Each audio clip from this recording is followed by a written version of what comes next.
many Muslim people live double lives, and they are quite literally afraid that their families will kill them, literally kill them if they found out. And I was shocked to learn this and discover this. And then two, and I wanted to know why, what was wrong, why this mindset was so different and, to me, crazy.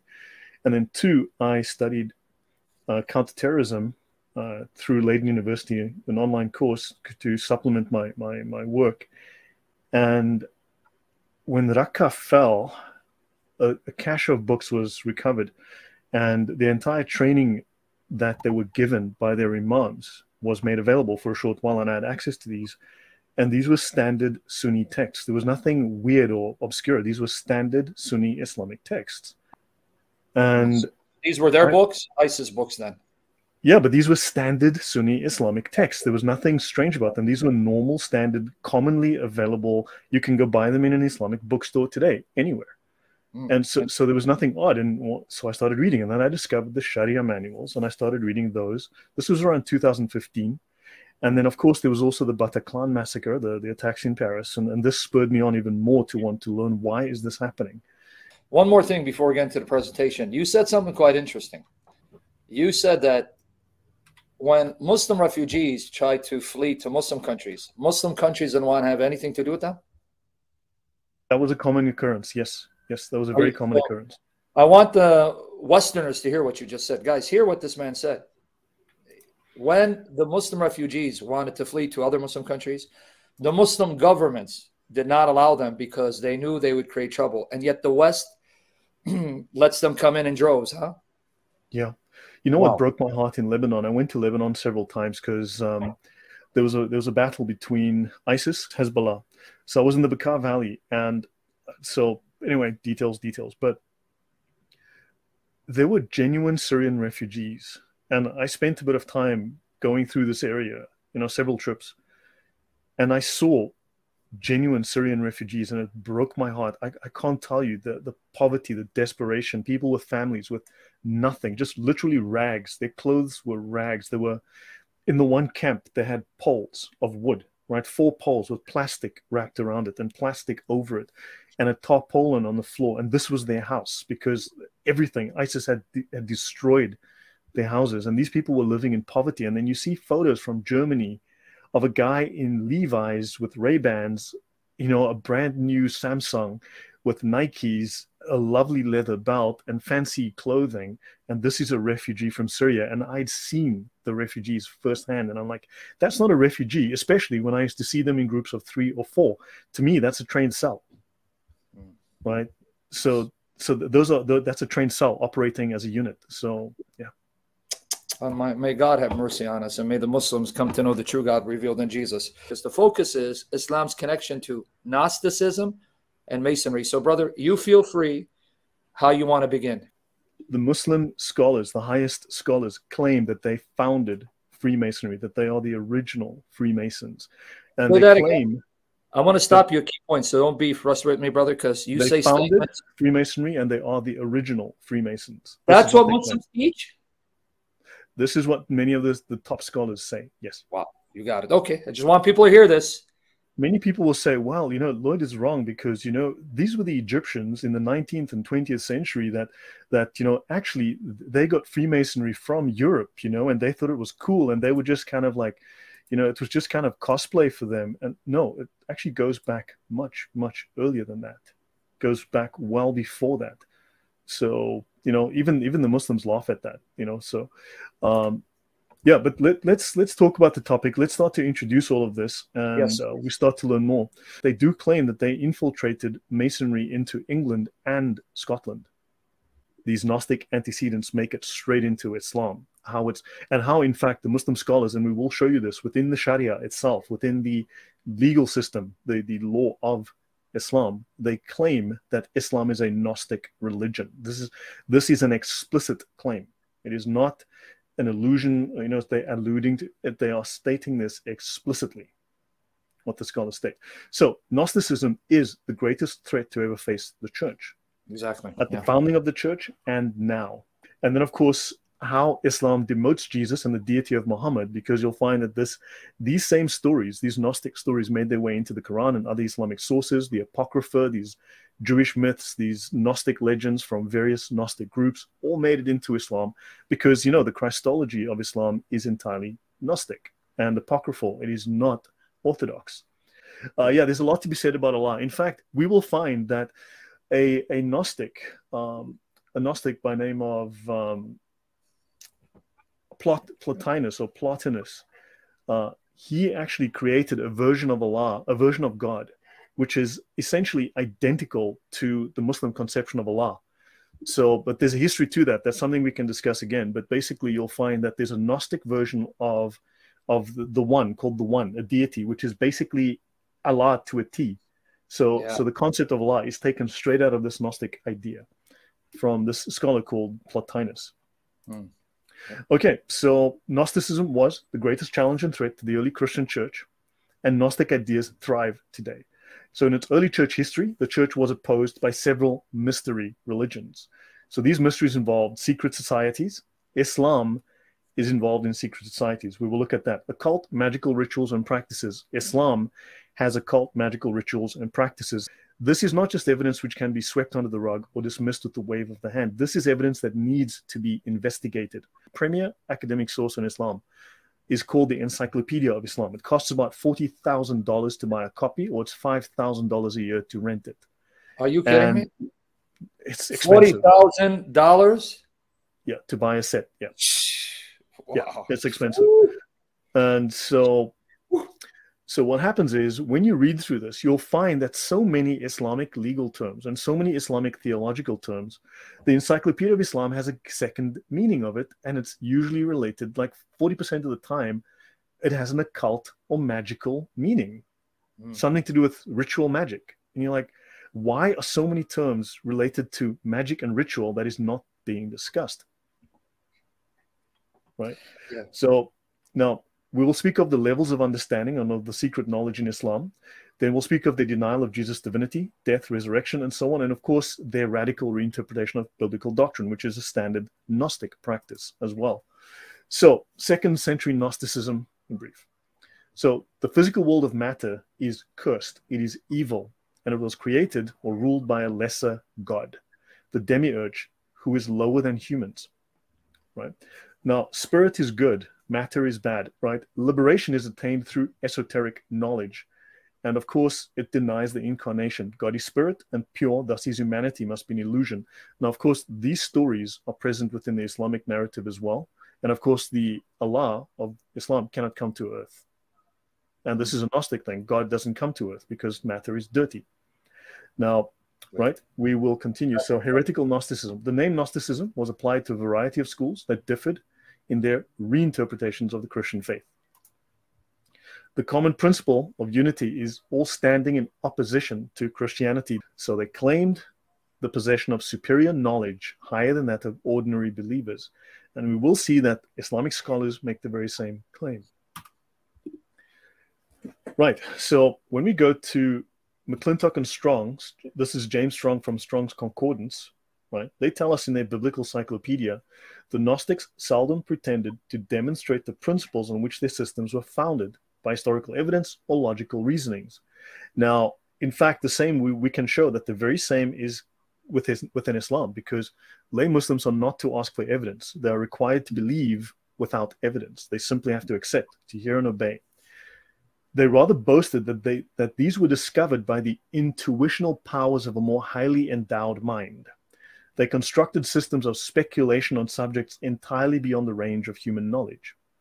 Yeah. So if you go to Ignatius, Ignatius was a Baptist, by the way, and Justin Martyr was a Pentecostal from Cincinnati, if I recall.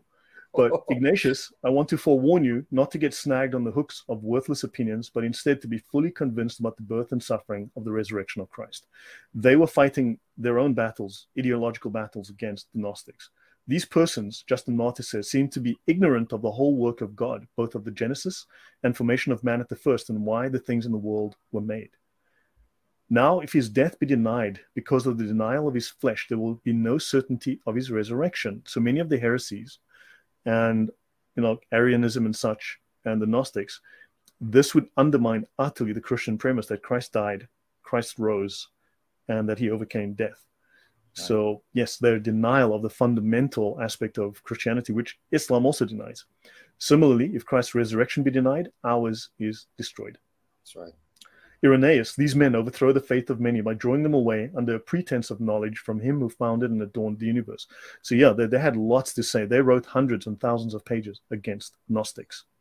So let's have a look. Gnosticism. Gnosticism comes in many varieties and interpretations, from ascetic to licentious.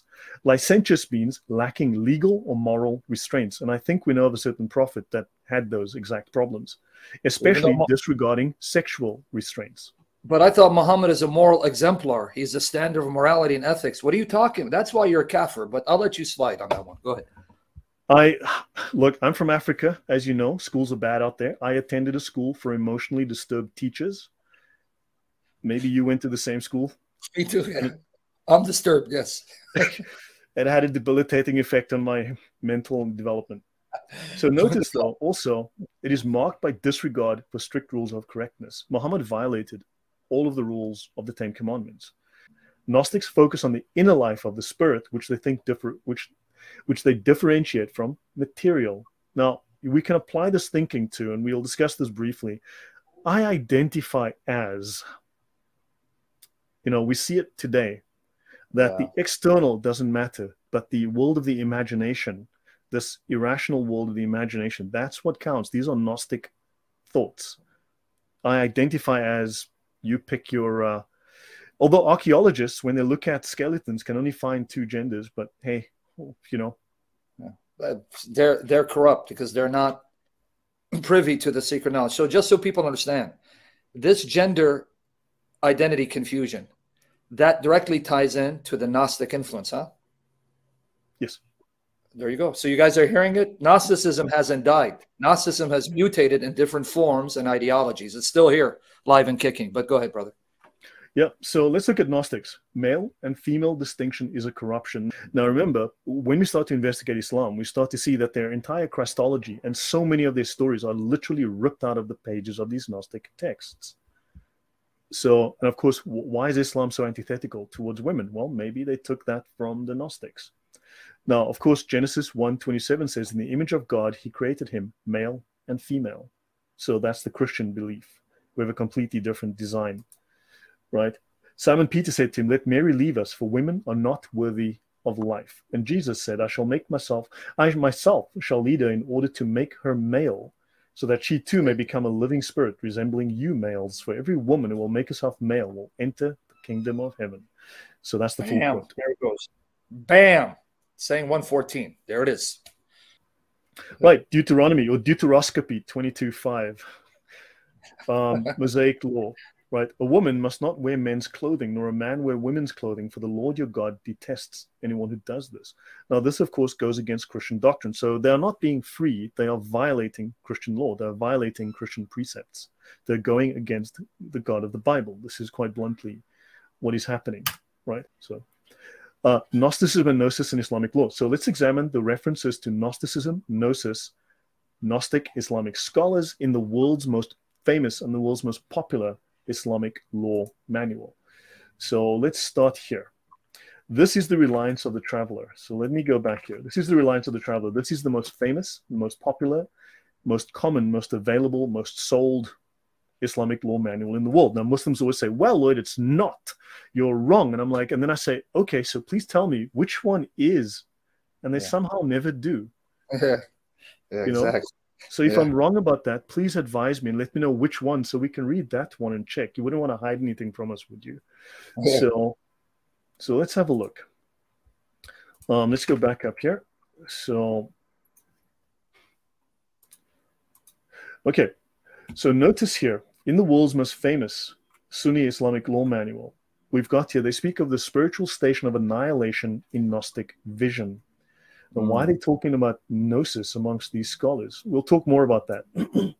Stopping at the first traces of gnosis, because when you become a senior scholar, you learn to use the Quran as a focus device. You learn to utter incantations. These nonsense letters of the Quran, are designed to disassociate you from rationality. They're gibberish, which in one sense helps you to separate your mind and enter into what they call a post-rational state. And then you go through these levels and you enter into the throne room with Allah and you commune with Allah that way directly. Oh, wow. So this is what the advanced students of Islam are seeking to achieve. So just people can understand. These discombobulated letters in the Quran, they believe are deliberately there. So as you focus on them, you then disconnect from rationality, logic. So you can go into this state where it's purely just mystical and you enter into the realm of the spirit that transcends logic so you can connect with Allah. That's what they're focusing. Yeah, that's and they say don't stop at the first traces of gnosis, because you see those previous Gnostics, the wannabe Gnostics, not the true Muslim Gnostics, they would think when they got the lowest levels that they were awesome. But no. You got to go beyond that, right? You got to go to the higher levels. And others have claimed to attain to gnosis and contemplative knowledge of the divine, to have reached nearness to Allah. But those guys were just wannabes. It's us Muslims, we scholars, we have attained to gnosis. Wow. See, we have attained, right? The Gnostics in the first of his states. Now, when they say Gnostics, someone's going to go, well, when they say Gnostic, what they really mean is, and no, they mean Gnostics. Right? This is not the only source available on earth that discusses Gnosticism and Islam. The scholars will happily tell you there's plenty of information, videos, books, you name it. Right, the Gnostics' spiritual will, exalted above all else. Right, let's continue. They've reached the level of those to whom the unseen, right, the ghaib, is disclosed and who have Gnostic insight. The Muslims have achieved Gnostic wisdom. You see, the doors of the gnosis, contemplative knowledge of the divine, opens to them. When they sniff the first traces of knowledge, you see the hikmah, see the knowledge, right? Yeah. Now, they speak here of, this is interesting though. They speak here of in this, let me show you this briefly, the perfection of faith. The perfection of faith is to adore Allah, right? Now, it says you must adore Allah, and they say here, now, notice here on the very bottom, it says, all three of these are of the perfection of faith, but the perfection required for the validity of worship is only the first. Only the first. So let's see, what is the first here? To worship in a way that fulfills its obligations by observing all its conditions and integrals. In other words, just like the Pharisees had these rules that you followed, you did these things, these works, basically a religion of works, you will be saved, right? And this is for the lay Muslim, but the scholars have to do additional things. For the scholar, he must be immersed in the sea of Gnostic inspiration, the mukashafa, and he must worship as mentioned above, aware that Allah sees one, the station of vigilance, the next station after annihilation, and there's 12 stations or something. All three of these are of the perfection of faith, but the perfection required for the validity of worship is only the first, whilst perfection in the latter senses is the mark of the elect and not possible for many. So only the elite, the elect, can achieve this level of Islamic perfection. The elect, the special group, those Gnostics who have the keys of the unseen that you need to follow them blindly. Islam saves us from the Jahiliyyah. Now, people try to say that the Jahiliyyah was, the 7th century, the 8th century. No, we are still in the Jahiliyyah. Islam saves you with its sacred knowledge from the Jahiliyyah, which is the condition of ignorance. If you're not a Muslim, you are in the Jahiliyyah. See, Jahiliyyah is the opposite of Islam. And Islam has to save you from the Jahiliyyah. So if you're not a Muslim, well, you are ignorant. The ulama, scholars, more specifically the scholars of the religious sciences. So religion is a science in Islam, right? They're the guardians, the transmitters, and interpreters of religious knowledge, of Islamic doctrine and law, right? And they fulfill religious functions in the community that require, notice, a certain level of expertise. They have secret knowledge, right? And the ulama, notice here, have long been seen. This is from the Encyclopedia of Islam, which is not known as a conspiracy theory book, right? The ulama have long been seen as a very distinct group, regulated and structured body in Islam, expressing the popular voice, the will of the people, constituting the solid framework of permanent government behind changing dynasties. Does that sound like maybe an Illuminati? Yeah, exactly. Guys, you caught this? These ulama are the ones who are working behind the scenes to influence governments. Exactly. Wow. Guys, catch this. Listen attentively by the grace of God. This is meat. Wow. Well, actually, let me bring up something. So while I'm here, because I will probably bring it up later, but let me bring up something. I'm going to bring up this. So while we here, okay. Okay, this is Al-Ghazali. This is the niche for lights, the Mishkat al-Anwar, right? Now, Ghazali is considered the highest of the Islamic scholars, even one step above the imams who founded the four schools of fiqh.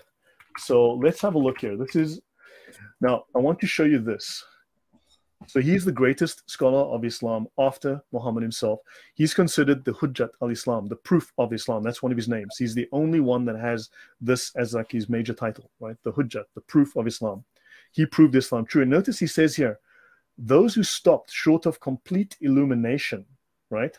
Okay. And he goes on, contains, so basically the knowledge of the Amr, of, you know, of the word of command, Amr, well, there's a term for that in Islam, but those who understand Islam, it contains much that is obscure and too difficult for most minds, except for those guys with the knowledge, right? And he says that the perfect Illuminati perceived that Al-Mutta, the obeyed one. Hold on. Al-Ghazali is saying that the scholars of Islam are the perfect Illuminati. Hamza Yusuf, type in Hamza Yusuf Al-Ghazali, said what he said. The greatest Muslim mind was Al-Ghazali. And Hamza Yusuf loves Al-Ghazali. Yeah. So he makes that claim that they are the scholars of Islam are the perfect Illuminati. And here they say that this ulama have been a body that have been in existence for centuries. Augustine, member of a 2nd century Gnostic sect known as the Manichaeans. That's a long story. Augustine explains that for them, Jesus not only was revealed light, and in the Sirah, Muhammad is revealed light, but he was present everywhere as the Sirah presents about Muhammad. And he signified man's life and man's salvation was hanging on every tree. So, okay, fine and well. Let's have a look at the Kitab Ahwal al-Qiyamat. Read the following account. Now, this is about the Sirah of Muhammad, the Gospels of Muhammad, often called the biographies. It is recorded by tradition that Allah first created a tree with 4,000 branches and called it the tree of life, an idea taken from the Jews, of course. Then Allah created the light of Muhammad, the first thing ever created, in a veil of white pearl, and he placed it upon that tree where this light praised Allah for 70,000 years. Right? Now, of course, it does say within the Sharia that if someone tells a deliberate lie about Muhammad, that is a sin and the penalty is death. Right? That's a crime.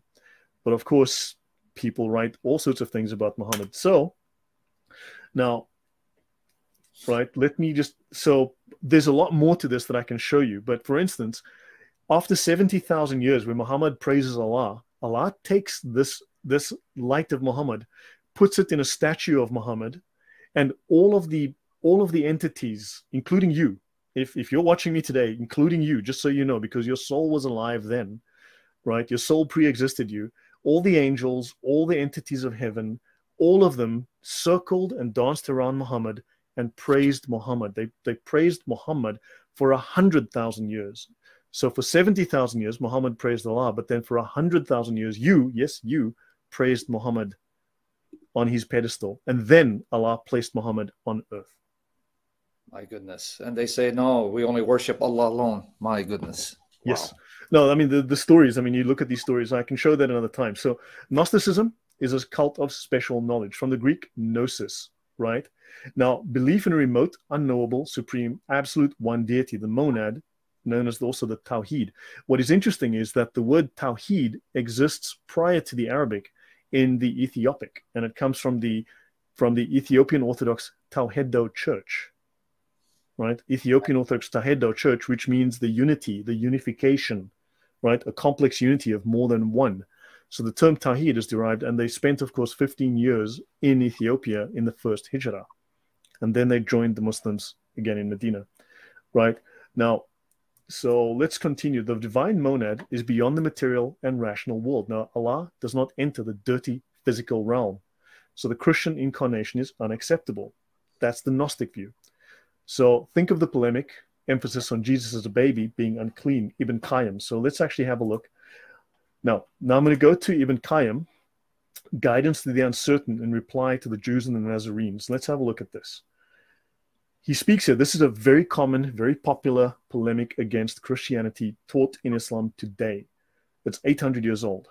A religion whose structure is founded on the worship of crosses and pictures on the ceilings and walls, proclaiming that the Lord descended from the chair of his glory and became attached to the inside of a woman's womb. He dwelled in there for a period of time amidst the location where the sexual organs joined. Then he came out suckling, growing up, crying, eating, drinking, urinating, sleeping, and playing with other children. This is talking about Jesus. Yeah. Then he says, we have to believe that the Most Exalted entered the vagina of a woman who eats, drinks, urinates, evacuates her bowels, and menstruates. Evacuates her bowels means she poops, all right? And this is bad. Then he got attached to the inside of her abdomen. He dwelled there for 9 months, wobbling between excrement, urine, and menstrual blood. Don't forget excrement, urine, and menstrual blood. Blood is bad. It's unclean. Urine is unclean. And feces is unclean in Islam. So Jesus spent time in an unclean world of matter. He was born, swaddled, put in the cradle, and his mother breastfed him. Then he ended up being slapped on the cheeks by the Jews. This is what they teach about the Christian Jesus. My goodness. What a filthy mind, sick mind to describe it with this kind of disrespect. But they're filth anyway, like Muhammad. But yes, go ahead, brother. Yeah, and this is a very common, very popular polemic. So he entered the womb of a woman in the place of the monthly period and menstrual discharges for several months. And he came out suckling her breast, eating, drinking, urinating, recovering from illness and sickness. Then he made a plot against his archenemy Satan by giving himself away to his enemies, the Jews, who arrested him and drove him to 2 slabs of wood to crucify himself on them. That's the Islamic narrative, and that's what they've been teaching for a long time. Now, the monad emanates lower divine beings called eons. Now, Islam, within its philosophy, its cosmology, also teaches continuous creation. It has the same idea. Now, in the Bible, God makes Adam and Eve, and they procreate. But in Islam, every child is a new creation. Thus, they have no original sin. Right. Now, the Nicene Creed, I'll jump over this, but I'll do a little bit, states that Jesus was born or made incarnate as a refutation of Gnostic heresies. He became incarnate from the Virgin Mary and was made man, the divine taking physical form. Right? The monads, emanations, have an element of the divine essence because angels and other powers are on this spectrum. Angels are worshipped, right? Jesus is on this spectrum, but not a supreme being. That's the Gnostic view, and it's the Islamic view. Yeah. Right? Now, of course, within like Colossians 2:8, we see that, no one takes you captive through hollow and deceptive philosophy, right? Because Christ lives in bodily form. The deity lives in bodily form. This is the biblical message, which we know. Exactly. Now, Gnosticism teaches matter is evil. This is Reliance of the Traveler, section A1.0, page 2-9, right? They say here, notice, from Islamic law, the world and what is in it are accursed. Gnosticism teaches that the world is cursed. And they say that the only thing that is good is the remembrance of Allah, the dhikr, which is a practice of also the Sufis and the high scholars. And that which Allah loves is someone with the sacred knowledge or someone learning it, someone with the gnosis.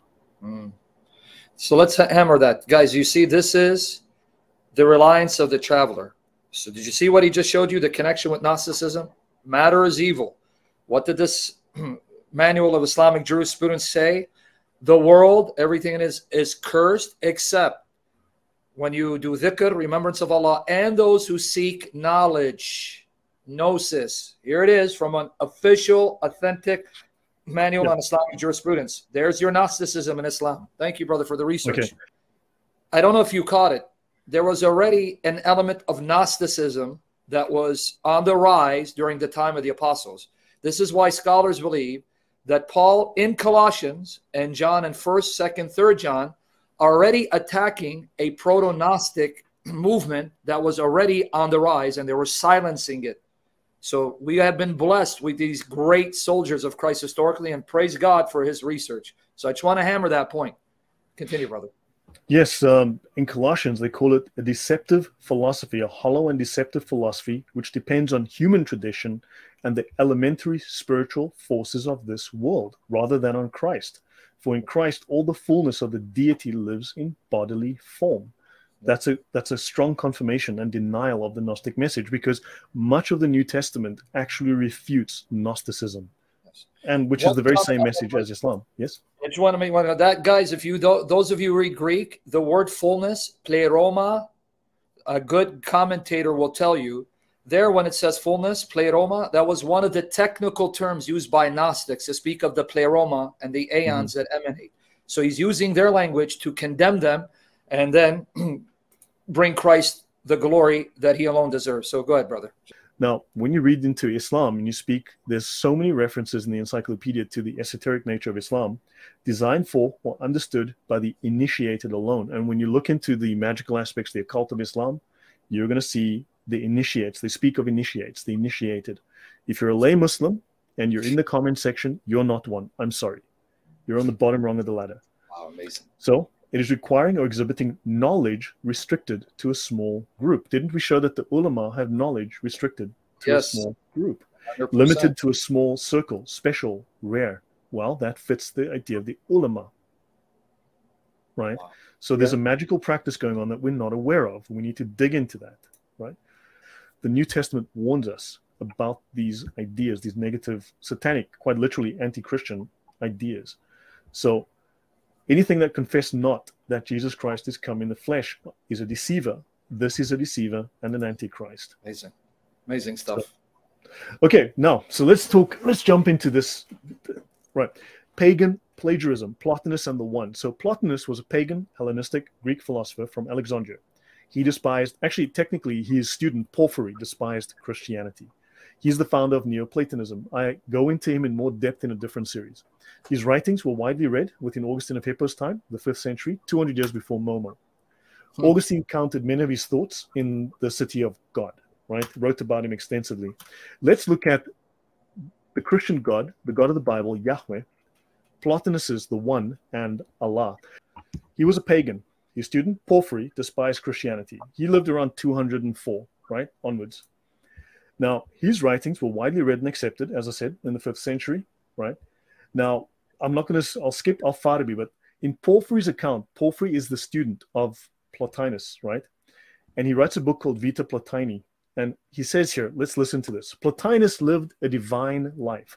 He was more than an ordinary man. He had a divine nature. Plotinus possessed every possible virtue. He had the highest moral and spiritual standards. His teachings were regarded as a legitimate continuation of the Platonic tradition. He was a paradigm of philosophical perfection. Is that sounding familiar? Right? And then, right, notice another, can you read that, Sam? What does that say? My eyes are bad. So the last one, right?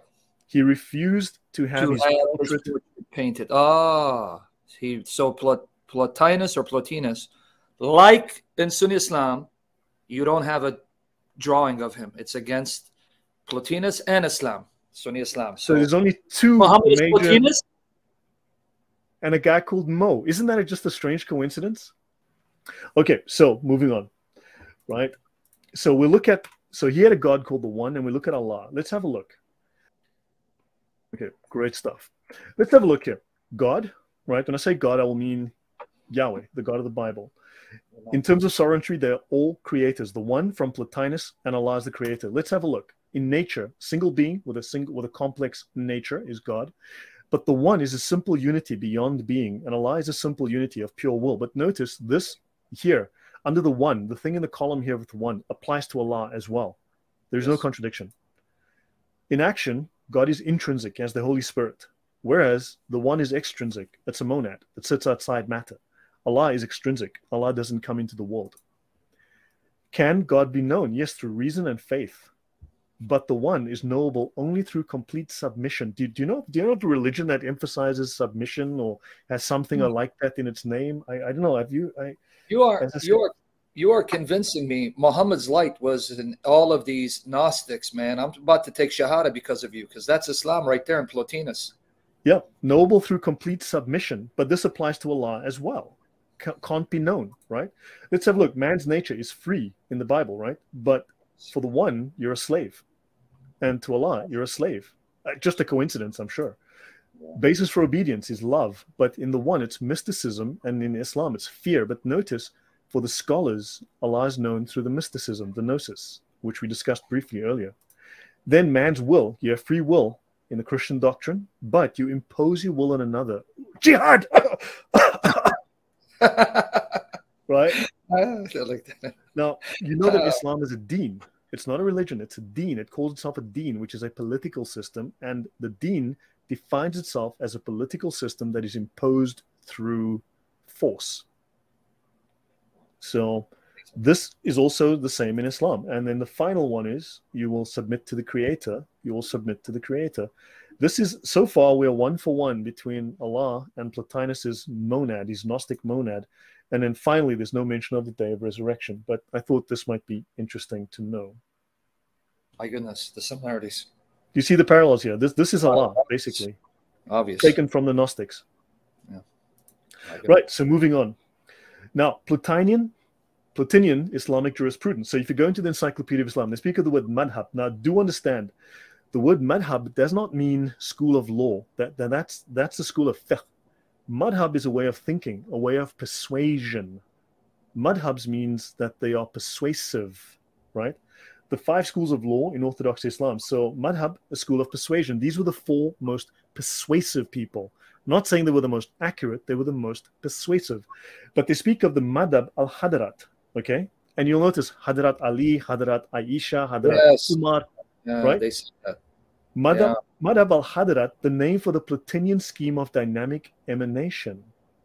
Wow. So Islam believes in the they've absorbed the Plotinian idea into their idea of how Allah creates through this monad, this Gnostic monad. I mean, this is such a crazy find. Why is this even part of the madhabs? This Plotinian idea. And there's a lot of history that is fascinating. They've taken a lot of ideas. Hadra means presence, broadly used by mystics. Oh, mystics? Oh no, yeah, okay. As a synonym of hudur, being in the presence of Allah. Its correlative is ghaiba, with references absence from all except Allah. So the ghaib, you are in the full presence of Allah. So, yeah, that's clear. It's an emanation then. You just confirmed my own. That definition itself shows that you're so engulfed with Allah's presence, you disappear, basically. Yeah, so ghaib is absence, what is hidden, inaccessible to the senses and to reason. Didn't we talk earlier of you have to let go of reason and become literally irrational to understand Allah? Yes. So in Quranic usage, it stands for mystery. In mysticism, oh my, I remember I mentioned the Islamic encyclopedia. The Encyclopedia of Islam constantly refers to mysticism, occultism, and magic. Well, in mysticism, it means the reality of the world beyond discursive reason, beyond reason, which gnosis experiences. Occultation. In mysticism. Go ahead. Right. So let me see. Islam, Muhammad, and his religion. So this is Arthur Jeffrey, right? He's a very famous scholar. He was a professor, PhD, at Cairo University. Yeah. Right. So he speaks of the old Arabian paganism was in the process of disintegration, but Judaism and Christianity were widely represented in the peninsula, and Zoroastrianism and certain Gnostic sects. And he says it was Muhammad who succeeded in syncretizing basic elements of Judeo-Christian faith and practice with native Arabian paganism, basically is what he's saying here. So this story goes way back, all right? Now they speak here of Dhul Nun was the first to teach the true nature of gnosis or marifa, which he describes as knowledge of the attributes of the unity. Not Allah's a unity? My, oh my. So this Islamic scholar was teaching gnosis, and the gnosis of Islam teaches that Allah is a unity, knowledge of the unity. That's a little odd. And he says here that, and this belongs to the saints who contemplate the face of Allah within their hearts, that Allah reveals himself, Allah the unity, in a way in which he is not revealed to any others in the world. And these Gnostics are not blah, blah, blah. So it's right there, black and white in the Muslim sources. This is Gnosticism. Yep. And they speak of the kashif, right? A very common term. In mysticism, again, the act of lifting and tearing away the veil, which comes between man and the spiritual world, basically. So the whole point of these Gnostic scholars is to tear away this veil and enter into the throne room and commune with Allah. So yeah, they speak of this. Okay, so there's a lot of, and the Kashif al-Mahjub is the oldest Persian treatise on Sufism. And what few people realize is that, and I won't go into depth, but Sufism is the highest expression of Islam, because the Sharia is one aspect and Sufism is the second. But Sufism, the knowledge of the spiritual, the occult side of Islam, is denied to lay Muslims. I'll discuss that later. We'll come to that. So they speak of knowledge of Allah is the science of gnosis. This is from the Encyclopedia of Islam. Knowledge of Allah is the science of gnosis, whereby Allah is known to all his prophets and saints. So all the prophets and saints were Gnostics. Oh, and who are the saints? When they speak of saints in Islam, Sam, who are the saints in Islam? When they speak of saints, who are they referring to? Who are the only saints in Islam? Yeah, that's a good question. Would it obviously include Muhammad's companions like Ali? Well, when Muslims talk about Islamic saints, they always use two words. Actually, they never mention saints in isolation. They always say the Sufi saints. So these are the Sufis. Don't forget, whenever Muslims speak of saints, they refer to Sufi saints. So they are the awliya, the Salihin. Okay, I did that because I'm so dealing with Salafis and they hate Sufism. The Salafis. I'm whatever. Yeah. Forget about them. They don't represent the true Islam. The Salaf. Let me qualify that. Salafism represents the evil, murderous, bloodthirsty nature of Muhammad. But as he's telling you, this information is what's taught widespread among the scholars of Sunni and Shia traditions, not just Sunnis, by the way. Yes. They may think that even the Shia follow this. So, yes. In fact, they claim that, for instance, two things. One, the scholars claim that Shia belief and Sunni belief merges. The bridge is Sufism. This is where they have commonality. They believe the same things. And two, if you go to Al-Azhar University now, Al-Azhar, we can look at the meaning of the word Al-Azhar another time, but people say, okay, Al-Azhar is the oldest, most prestigious of the Islamic universities. It produces thousands of imams, the most famous, the most highly trained imams, and they have the 4 schools of fiqh, or the madhabs there. So you learn to become an Islamic scholar, a sheikh, a mufti within a given school, right, within the 4 schools. What few people realize is that Al-Azhar also teaches the 7 schools of Sufism. So if Sufism is a bunch of hocus pocus and it's unimportant and Muslims don't care, why is Al-Azhar the most famous, the most highly regarded Islamic university on the planet, teaching the 7 schools of Sufism? And not only that, the rector of Al-Azhar, the man who runs it, is a Sufi. The guy before him who ran it was a Sufi. If Sufism is a nothing, then why is the guy in charge? Because Sufism combines all of Islam. Yeah, exactly.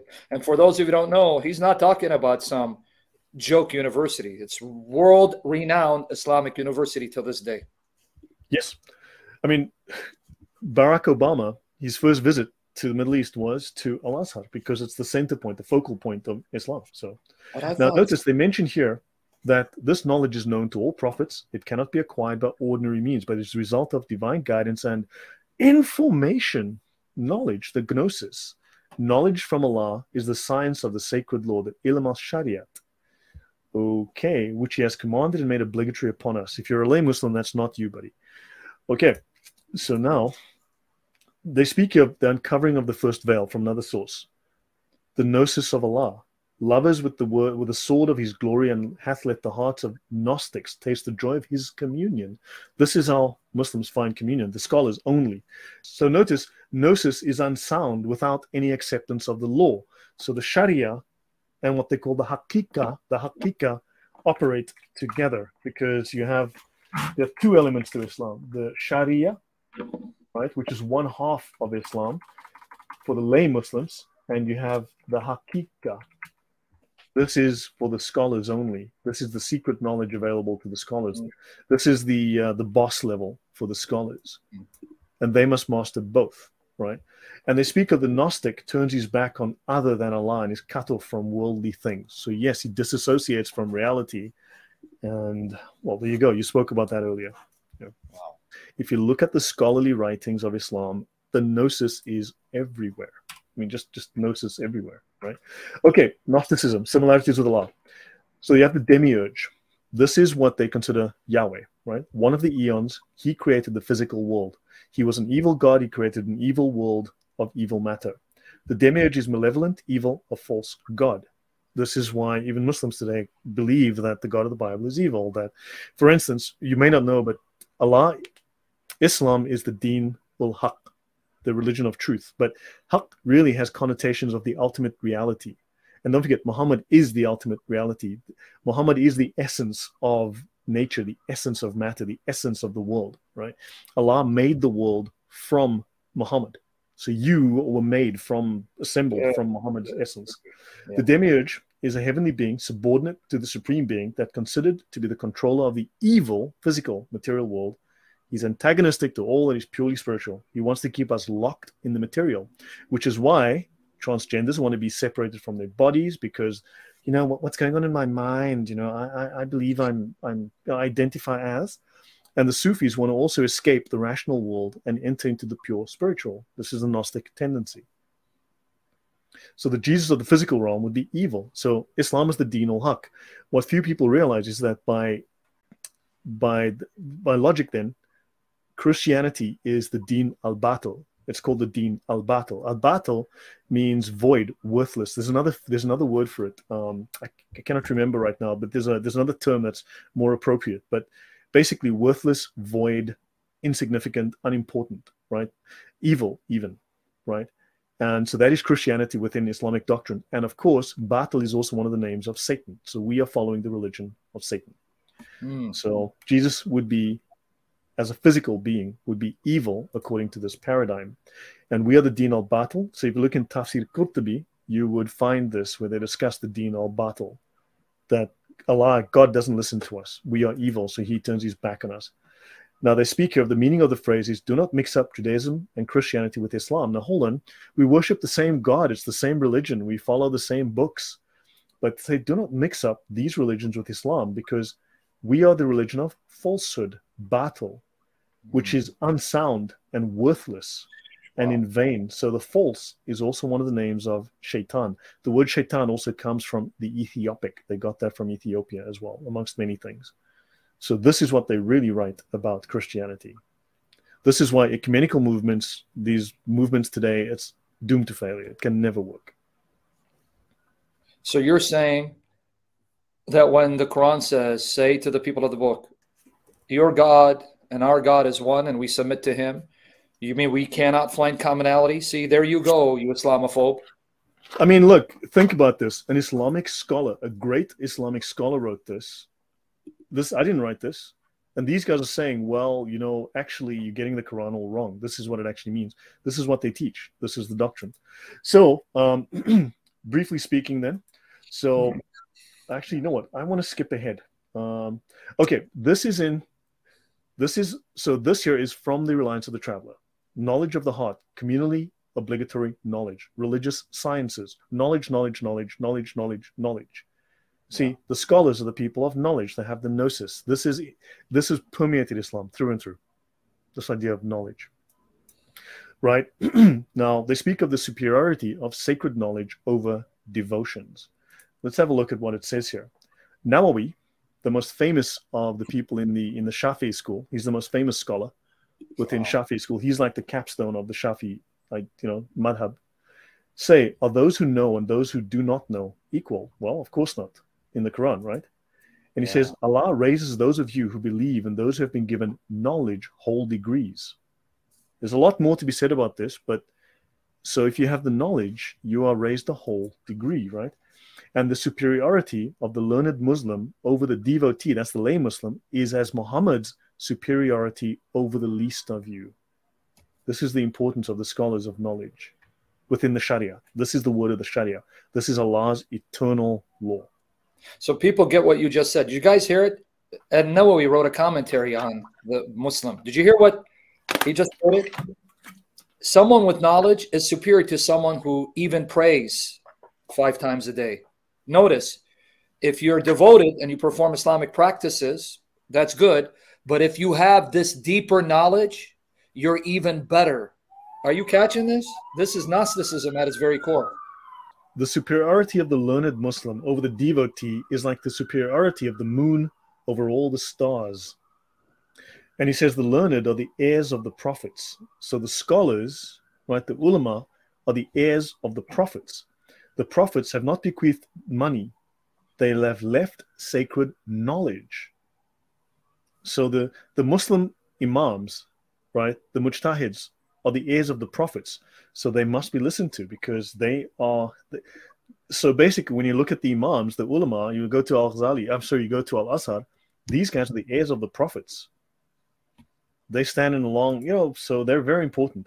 This world and what is in it is accursed except for sacred knowledge or secret knowledge, right? And studying sacred knowledge is a prayer. So you're praying more than 5 times a day. There is nothing after what is obligatory that is superior to seeking sacred knowledge. Amazing. Seeking knowledge is even higher than jihad, in fact. I mean, in different shows I talk about, but having this secret knowledge is higher than jihad. You have greater reward than jihad. The scholars receive a greater reward than those who die, who kill and are killed in jihad. So just thought I'd mention that. So finally, it says here, ask those who know if you do not know, right? Quran 16:43. By consensus, this is the Sharia, the Quranic evidence for following the scholars. By consensus of all scholars in the ijma, the consensus. This verse is an imperative for someone who does not know a ruling in sacred law or the evidence for it to follow someone who does. Virtually all scholars of the fundamentals of Islamic law have made this verse the principal evidence that it is obligatory for the ordinary Muslim to follow the scholar who is a mujtahid. And they go on to say the opinion of the lay Muslim is irrelevant.